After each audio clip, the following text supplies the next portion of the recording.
The 21st century is no doubt loaded with technological advancements which have made life easier and more comfortable. However, just as there are so many good aspects to the sophistication which comes with the times, so are there many social vices like drug abuse and trafficking. Sadly, many youths across the globe are engaged in drug abuse, with tens of millions suffering from drug use disorders. Only less than 1/5 of this number have been placed on treatment. As the world marks the 2023 International Day Against Drug Abuse and Illicit Trafficking, today on Daybreak, we dedicate this day we dedicate this program on this issue. Now, taking a look at these vices, we have in the studio Dr. Hope Omeza, MD, CEO, Vagada Rehabilitation Center, Abuja. Welcome to the program. I hope I'm correct. Okay, well, apparently that will join us virtually and not here live in the studio. But we also have the president of the African Council on Narcotics, Rekpena Abasi. Thank you so much for joining us. It's my pleasure. You're welcome. And also Barrister Chuks Akamadu, President Center for Ethical Rebirth among Nigerian Youths. Thank you so much for joining. I'm pleased to be here, sir. All right. Now, this is certainly a big issue, the issue of drug abuse in Nigeria. I'm not sure whether we can describe it as a pandemic yet, but the statistics are showing that 14% of our population are involved with the issue of substance and drug abuse. How bad is the situation, Mr. Bassi? Well, you've just reeled out the statistics. Actually, over 14%, 14.4% based on the last survey. And this information is from the United Nations Office on Drug and Crime. And 14.4% is a huge number in relative terms. But if we even take that against the estimated current national population of the country, which is estimated to be about 230 million. So 14% of that will come to about 33,120,000, and this is persons between age 15 and 62. That's a huge number, because a number of countries are far less than this figure that I have mentioned. 33 million. Several countries in West Africa are not. If you take 1, 2, 3 or more countries, you probably won't even arrive at that figure. So it is huge, and these are estimates. The reality is that it is possible that more and more young persons, with falling ages, are getting involved in this unfortunate phenomenon almost on a daily basis, particularly in the tertiary institutions. And for a number of reasons. Some young men who leave their houses, who leave homes, when they get out there in school, they want to feel very free. They want to belong, and interact very well with their peers. And so they get involved. Some want to enhance performance in terms of academic performance. Some want to feel a sense of courage to be able to converse, participate in social interactions with their colleagues, and so they get involved. And some use it to enhance sex and even sporting performance. So it's a disturbing phenomenon, unfortunately. But we all have to express and not only get involved but show concern. Okay. All right, Mr. Chuks. Still, the United Nations Office on Drugs and Crimes designated Nigeria as a transit route for many illegal substances. As he was talking, I was wondering why that was so. Why did we have that high number? Could that be a reason, or one of the reasons why we have that kind of number? The fact that Nigeria is a transit route for the illegal substances. Well, if Nigeria was only a transit country for drug trafficking, then we wouldn't have had so much to bother about. Truth is that Nigeria is more than that. Our situation is worse than that, because we have inbound and outbound illicit substances available in Nigeria. We take out, we bring in. And manufacture? Yeah, of course, yes. And we consume too. And that's the most alarming part of it, that we are a consuming nation. We just talked about 14.4% prevalence of drug abuse in Nigeria. That's about thrice the global average. That should frighten every well-meaning Nigerian. It's thrice the global average. And it's a sad thing, but the good thing, I must say, is that the current leadership of NDLA has been able to unveil this calamity that is actually staring us in the face. Because before now, it looked like all was well. But given the daily rates, the daily seizures, arrests, prosecutions, and convictions, we are beginning to realize the enormity of the problems that we've got on our hands, and we pray that as the days go by, Nigerians will begin to appreciate this as a national emergency and treat it as such, because this is one scourge that is actually eating deep into the fabric of the society. Because if you look at it, you'll find that it cuts across gender, it cuts across religion, it cuts across demography and all of that. As of 2018, there was a report that was released by Kaduna Neuropsychiatric Hospital that indicated that 6 million bottles of codeine expectorant were being sold on a daily basis in the Northwest alone. That's that's a staggering figure. Yeah. Mr. Rekpena, let's talk about the approach that we are taking to deal with this issue. There was a revelation, I think, is it last year or a year before, when the arrest of Abakari happened, and that revelation by the NDLEA, which I believe the case is now in court and all. And people saw how state actors are actually involved, you know, in this, in the distribution chain. Talk to us about the network and the syndicate, and how, you know, best can we track, you know, the networks to deal with this issue. Okay, well, just before I make some attempt to try to answer your question, I would like to chip in to add to the answer he had provided to her, you know, question about Nigeria being designated a transit corridor, and if that could have been one of the contributory factors to, you know, the prevalence in substance abuse in the country. And I would, and of course he had, you know, aptly answered the question. Suffice it to add that a lot of the drugs are also produced in Nigeria. So the question is spot on. It's true. Quite a number of drugs that come in here don't go out, like heroin that comes from Southeast Asia, like cocaine, crack that come from the Americas, you know, places like Mexico, Brazil, and all of that, that come in here are not able to be taken out because they come here and then get taken out, you know. So those that are left behind, of course, there has to be a market for them, and our own population, our own people, you know, consume those drugs, and they, of course, they have severe, you know, very chronic biopsychosocial effect on them.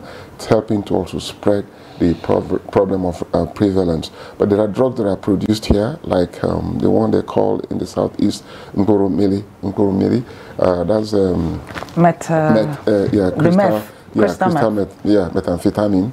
It's produced here. All kinds of concoctions are used for it, and then several kinds of marijuana also produced here. Yeah, but the truth of the matter, in reflection of your question directly, is that you have, you know, valves and channels for trafficking across the world. You know, it's a big international syndicate that's involved in drug trafficking. It's a big web, a big network.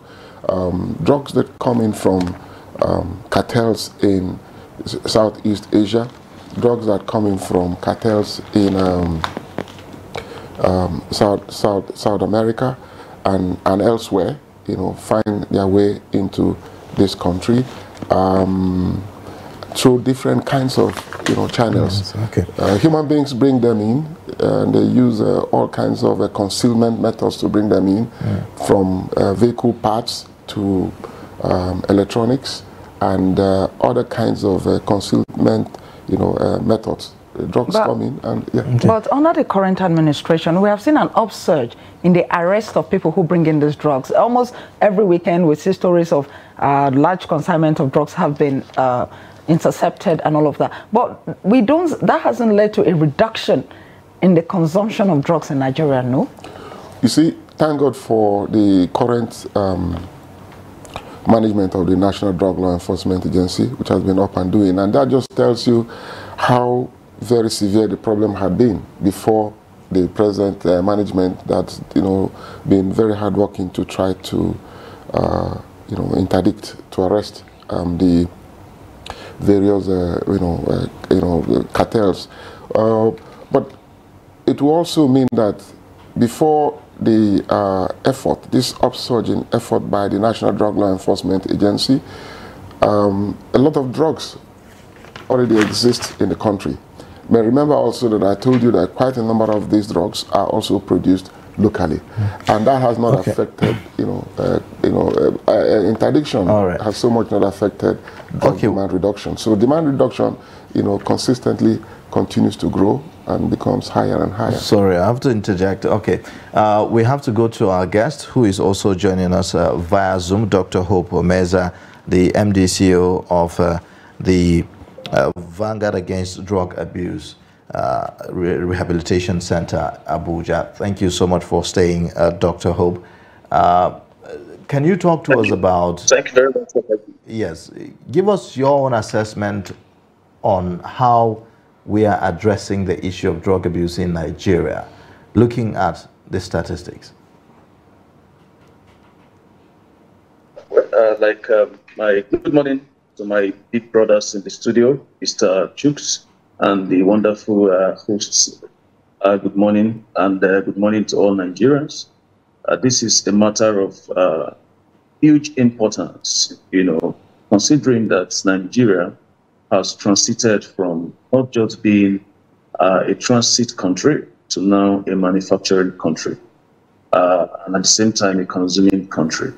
Many years ago, there were some classification of drugs of abuse, which were classified as just being transited via our ports, via our states, but there were no consumers, there were no manufacturing capacity for those drugs. But as of today, the NDLA has uncovered several clandestine laboratories in the southeast and even south. And the other person in the studio have just mentioned to us that some of these drugs are also cultivated. For example, marijuana. I remember some years ago, my organization took to research in secondary schools and discovered that apart from the conventional drugs of abuse, our young people from the age of 9, 10, 11 and above have taken to innovative methods of getting high on substances without leaving the four walls of their homes. These were able to distill in some trainings to women and parents as well as leaders on uncovering some of these methods that some of their children may have taken to under their nose, and then how to respond to those issues and how to aid coping strategies for young individuals. So indeed, is a tough one, but like Mr. Chooks rightly said, we have a round peg now in a round hole, especially in the leadership of the NDLA currently.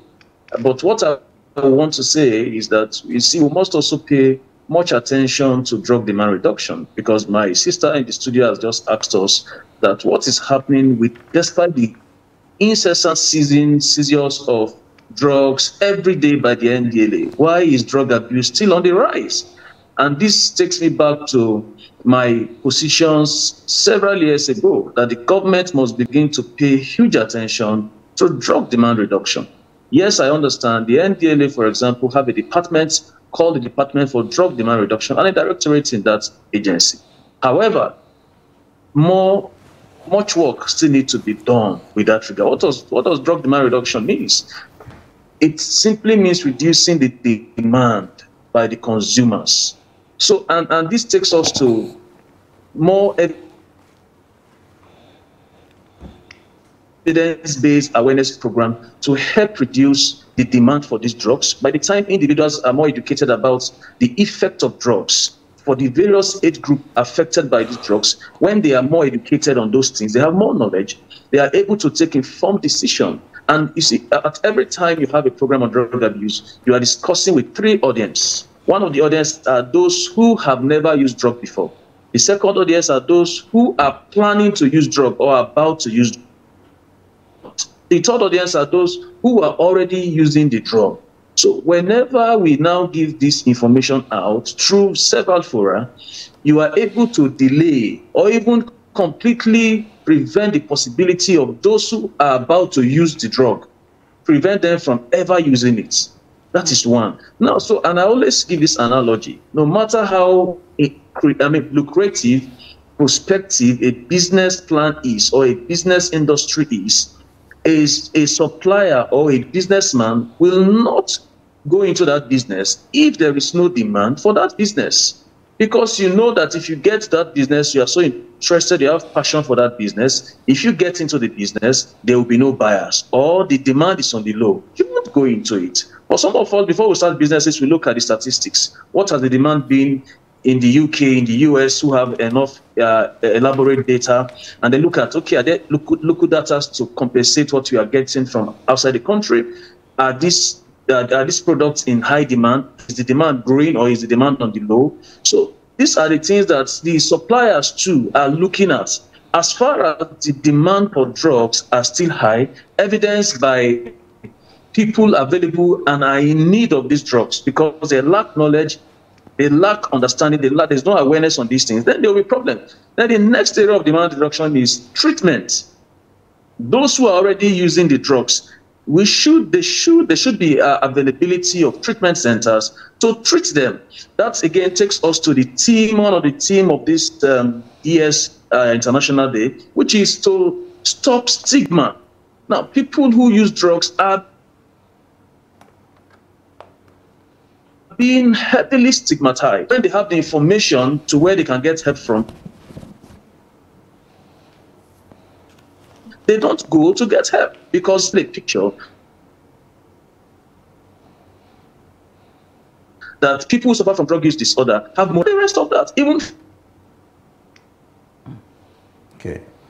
family stigmatize them. Even healthcare professionals stigmatize those who use drugs. So you see, this thing need to be worked upon extensively so that people are willing to come in for treatment. And then when they are willing, do we have enough treatment centers for this? I also know that the NDLA are laying foundations for rehabilitation centers across the socio-political zone, which is a good one for this administration. But however, I think that more needs to be done with respect to drug demand reduction so that as the NDLA are seizing, reducing supply, we also need to reduce, because once there is demand, the suppliers will go to any length to make it available because they know that there is demand for it. And so the problems portended by drug abuse will be more escalated. How? Somebody who is addicted is addicted. If you reduce supply and then there is demand, he will go at any length, even if it means stealing or selling off properties, selling off his phones or whatever he's able to sell, or even commit crimes just to get the money to procure the drug he's addicted to. And so all the suppliers will do is to increase the cost of their products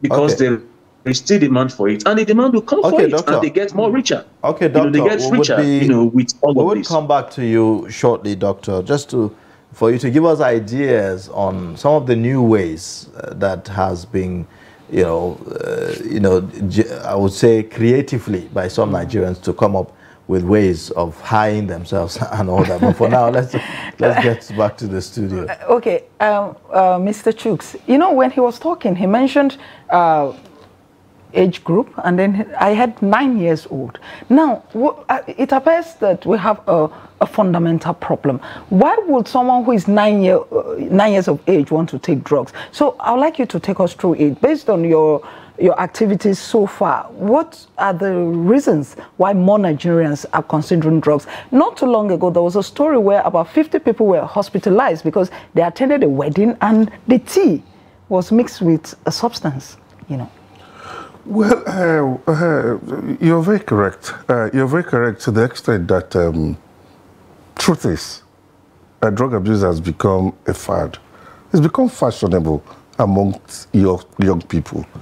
Truth is, quite a number of them that get involved in drug abuse do so not because they desire it, but just because amongst their peers, abusing drug has suddenly become a future that validates one.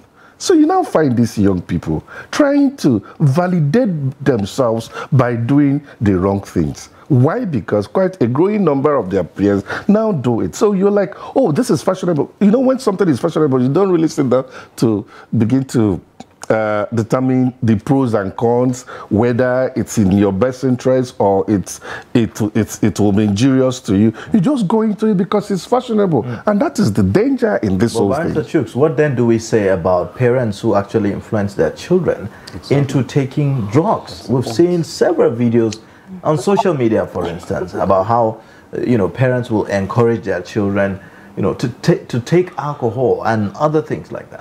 Well, the failure of parenting, again, is another factor that is fueling this drug abuse scourge in the country. But it does not detract from the fact that peer pressure also plays a role. Then, if you look at it from a broader perspective, you really find that we are in danger, in very serious danger, because the home that is supposed to serve as succor, your immediate family that is supposed to restrain you from getting involved in such vices, would even predispose you to getting involved into what would eventually hurt you, hurt your physical well-being, bring strain in the family, make our security vulnerable, because this whole thing is not just about the physical well-being that is affected when they involve. Of course, it affects the person's mental capacity. You are not able to function optimally again as a human being. If you're a worker, of course it affects your productivity at work. Then besides that, again, of course, is this consumption of these illicit substances that fuels insecurity in the country. Is the social media playing any role? Exactly. Oh, yes. You see, that's one. Well, I've had occasion in the past to do a piece that was published by this day newspaper where I said, man, I don't understand what the National Film and Video Censors Board is doing. I also don't understand what the Nigerian Broadcasting Corporation Commission is doing, because the laws are there. They are supposed to censor this music video content before they are put out for public consumption. Why would you be, harassing the public with content in our music videos that promote intake of alcohol, excessive use of alcohol, and then abuse of narcotic substances? And then we watch and nobody's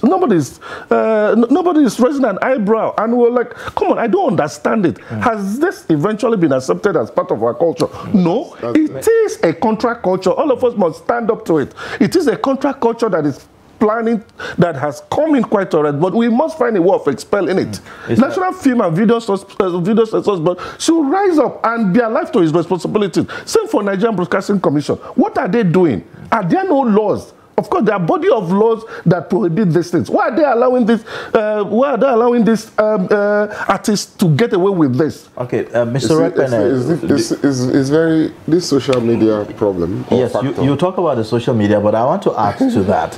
Yes. That should we consider criminalizing, or perhaps if there are legislations at the moment, criminalizing parents who encourage their wards or children into taking substances? It's going to be very difficult to do that, because that means that you would have to have the wherewithal spread across the country to, you know, uncover such parents and then deal with them within the limits of the law, as you are suggesting. But the social media problem is a major factor. Why? Because beyond the institutions within the country that have responsibility for censorship of such material in the media, young children have access to other sources of information in the social media. I mean, most parents would buy phones for their kids who are 8 years old, 6 years old, 9 years old, you know, and then provide them data and access to the means to, you know, watch material that come from, or items that come from any part of the world. You know, that's how bad it is. So whilst we may be able to perhaps put in place measures locally to try to contain that, it's also a very difficult thing going beyond this country. Now, what was the question again? Yes, talking about criminalizing. Oh yeah, I said that was going to be the role of that would be a little bit difficult. It will be difficult, but I think it's desirable at this point. Yeah. It's desirable because I do not see the justification for an adult to give a child, an infant, someone who is still a minor, such negative exposure. Come on, we owe it a sacred duty to ensure that our young ones are protected from this kind of vices, because you're eventually destroying the future of that person. You've had your own time. I don't think it's morally justifiable for you to now refuse to give your child the opportunity to choose between good and evil. You now decide to okay, what I'll do, I'll make sure I'll encourage my child to be on the negative path. That is not good. No, but it is not only that some parents encourage their children to do drugs, but the children are very observant. They see their parents doing drugs, and so they think it's a good thing. But no, they're interrelated. Sorry, but there's also the problem of pre-genetic disposition. If, according to survey, you had parents who were involved in substance abuse, there's the tendency that one of their kids at some point would also be involved. But how do you deal with the situation where these kids pick up these habits in schools from other kids? So it's a difficult problem, but of course we would be at it. At the family level, sir. Like I said, I think it should be a sacred duty that a parent owes his or her child. If you are abusing drugs... But what if that parent is abusing the drugs? That's what I'm saying. If you are abusing the drug, you know you're doing the wrong thing because you are an adult. I am saying that you should have the presence of mind to shield that your child from that act of yours. Because, I mean, making that child, giving the child that exposure, and then, I mean, why would you be tempting your child by doing that? Your child will eventually copy what you're doing because your daddy and your mommy, and everything daddy does and everything mommy does is very desirable and acceptable in the eye of every child. So why would you do that? That's what I'm saying. Well, if there is a legislation tomorrow, a proposal for such legislation, be certain that I will back it. My organization will back it, because I mean, you cannot abdicate your responsibility as a child that day you as a parent, and then you endanger the life and the future of your child. What kind of parenting then are we doing? All right. Well, Dr. Hope, if you can talk to us about this, if you like, you could also chip in on this. But I mean, what are some of the new ways that have been evolved by, substance abusers to get high? Yeah, interestingly, I don't like to delve into some of these new ways on a platform like this, because I know that there are divergent audience. And then again, some young people may be listening or watching this, and that might, trigger their curiosity. All right. So, but like I said, we would rather love to engage parents and, of course, leaders, religious leaders, traditional leaders on some of these new innovative means of getting high by young people, to further enhance their capacity in training and upbringing. Yeah, but not in a platform where we have divergent audience like this. Now, but to respond to an issue raised about fundamental problem with young people. Doctor? Indeed. Yes, I get. Yes, can you hear me? I get the sensitivity of it, but we also will want our parents who are watching us to also be aware of some of these things that their children do that they do not know, that they are not aware of. But maybe you can find a creative way of doing it. I don't know.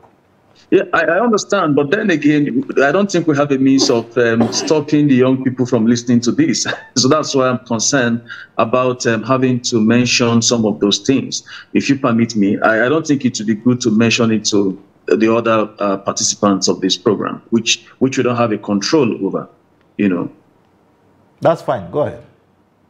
All right, then. So in terms of our young people having fundamental problem, indeed, there is no overemphasizing of this matter. Young people today are more exposed than the older generation. A 5-year-old boy today probably knows more than a 50-year-old person knew when he was 20 years because of the avalanche, because of the generosity of information through several media today. So when I was 10 years of age, I probably didn't have a phone, but now a 10-year, in fact, a 5-year-old person has a tablet. And, you know, some of us didn't have the opportunity to watch cartoons. And today, young people are watching cartoons that are not supervised by parents.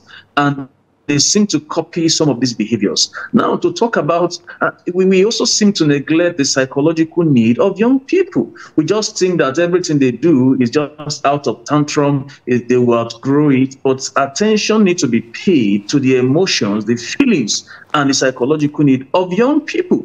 There's a field in psychology, pediatric psychology. They're actually specialists and experts for this. Now, so parents should begin to pay closer observation to their children. And then because if you don't do that, and they don't also come to you to talk to you about some of the issues that bother them, they will discuss with friends who will either lie to them or betray them. I've been to several programs to educate young people. And if you see the questions, the revelations they make to me, how friends have told them already at the age of 8 years that if you take this particular substance, you will forget your pains. If you take this particular substance, you forget your trouble. Now, some of our children sometimes may not do well in school, and this affects them. Indeed, it affects them. Sometimes friends body shame them and say hurtful words to them. It affects their mind. It affects their feelings and emotions. And so they have also friends who will tell them, take this particular substance, you'll be fine. In fact, one has told me that a friend told him, if you take this particular drug, you will not get addicted to it as far as you're not taking overdose. Okay. Now, all these are myths that was debunked in that program. Now, in America, the drug agency, the anti-drug agency in America, has one of their goals to research into biological factors causing drug use disorder. We may not have that for our NDLA as part of their thematic area, but it's important, as you said, that genetic predisposition play a key factor. I've had patients who had parents who were drug users, and they were going in that path. So it's important. It has been verified. It has been well researched that the role of biological factors and genetic factors play a key role. However, as we are talking about prevention, according to Mr. Chooks again, if people who have genetic predisposition to a particular problem never get exposed to it, that characteristics may never be expressed. You know, so that is why primordial mode of prevention need to be instituted, like Mr. Chooks is saying. Some people may want to argue against that and say, okay, is that not hypocrisy? Won't they still get to see it later? But then their brain would have been more matured at that point. You'd have delayed, like I said earlier, would have delayed their contact with this, and then they would have been more matured in terms of their mental capacity, in terms of emotion, in terms of feelings, and how to handle problems and solve life issues. Okay. So you see, this is important that the government must begin to pay. This is under drug demand reduction, not supply reduction now, not seizures of hard drugs and the rest now, but demand reduction. So programs are targeted at children, at pregnant women, at mothers, at leaders at several capacity to enlighten them on all of these things. So this I think I should stop here. All right, thank you so much, Dr. Hope Omeza, MDCO of Agada Rehabilitation Center, Abuja. We thank you for joining us on Daybreak, and also for our guest in the studio, Mr. Barrister Chooks Akamadu, who is the President, Center for Ethical Rebirth among Nigerian Youths, and also Rekpene Bassi. He is the President of the African Council on Narcotics. Thank you so much for joining us on Africa Day. My pleasure. Thanks for having us. You're welcome.